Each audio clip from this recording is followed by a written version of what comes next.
ശുക്രഹോരയിൽ കൊണ്ടുവരുന്നത് നല്ലതാണ് പൂച്ചയെ. കാരണം പൂച്ച ശുക്രനെ ഡിനോട്ട് ചെയ്യുന്നതാണ്.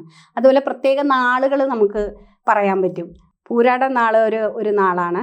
പിന്നെ അവിട്ട നാളിൽ, ഭരണി നാളിൽ, ഇപ്പോൾ ഭരണി, പൂരം, പൂരാടം ഈ നാളുകളിൽ നമ്മൾ പെറ്റിനെ കൊണ്ടുവരുന്നത് വളരെ നല്ലതാണ്. പ്രത്യേകിച്ച് പൂച്ചയെ കൊണ്ടുവരുന്നത് നല്ലതാണ്. അപ്പോൾ അങ്ങനെ പ്രത്യേക നാളുകൾ നോക്കിയിട്ട് നമ്മളിങ്ങനെ, അങ്ങനെ നാളുകളും ഉണ്ട്.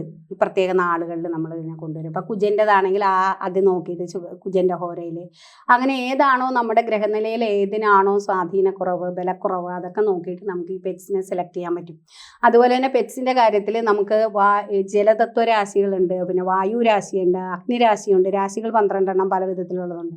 അതിൽ നമ്മൾ വായു രാശിയുള്ളത് ഈ മിഥുനൻ രാശി എന്ന് പറയുന്നത് വായുവിൻ്റെ രാശിയാണ്.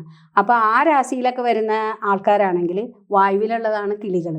അപ്പോൾ കിളികൾക്ക് ഭക്ഷണം കൊടുക്കുക, കിളികളെ പോറ്റുക, അങ്ങനെയൊക്കെ ചെയ്യുമ്പോഴത്തേക്ക് തീർച്ചയായിട്ടും അവരുടെ ആ ഒരു ഇമ്പ്രൂവ്മെൻറ്റിന്, അവരുടെ ഫിനാൻഷ്യലി ആണെങ്കിലും അവരുടെ മാനസികപരമായിട്ടുള്ള ഉന്മേഷത്തിനാണെങ്കിലും എല്ലാം അസ്ട്രോളജിക്കൽ പരമായിട്ടൊരു ഉണർവുണ്ടാകും. അപ്പോൾ അങ്ങനെ രാശികൾ അറിഞ്ഞ്, അതുപോലെ മീനൻ രാശി എന്ന് പറയുന്നത്, അതുപോലെ തന്നെ വൃശ്ചികൻ രാശി, ഈ കർക്കടകൻ രാശി, ഇതൊക്കെ ജലരാശികളാണ്. അപ്പം അങ്ങനെയുള്ള ആൾക്കാരാണ് ആ ലഗ്നം വരുന്ന ആൾക്കാർ. അതുപോലെ 6ാം ഭാവം അങ്ങനെ വരുന്ന ആൾക്കാരൊക്കെ ആണെങ്കിൽ തീർച്ചയായിട്ടും മീനുകളെ വളർത്തുക, അല്ലെങ്കിൽ മീനുകൾക്ക് തീറ്റ കൊടുക്കുക.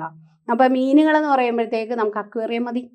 അക്വേറിയത്തിൽ ഇപ്പം മീനൻ രാശിയാണെങ്കിൽ തീർച്ചയായിട്ടും അത് പുണ്യജലം എന്നാണ്, പുണ്യമാണത്. കാരണം വ്യാഴത്തിൻ്റെ സ്വരാശിയാണ്, അതിനൊരുപാട് പ്രാധാന്യങ്ങളൊക്കെ ഉള്ളതുകൊണ്ട് അവിടെ ഒരു പുണ്യജലം എന്നുള്ളതാണ്. വൃശ്ചികമാകുമ്പോൾ കെട്ടിക്കിടക്കുന്ന ജലമാണ്.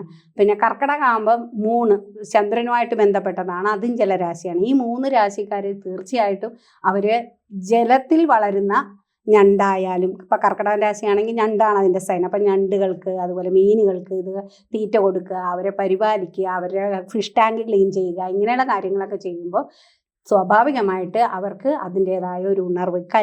രത്നക്കല്ലുകൾ ഇടുകയും ഒക്കെ ചെയ്യുന്ന കോസ്റ്റ്ലിയാണ്.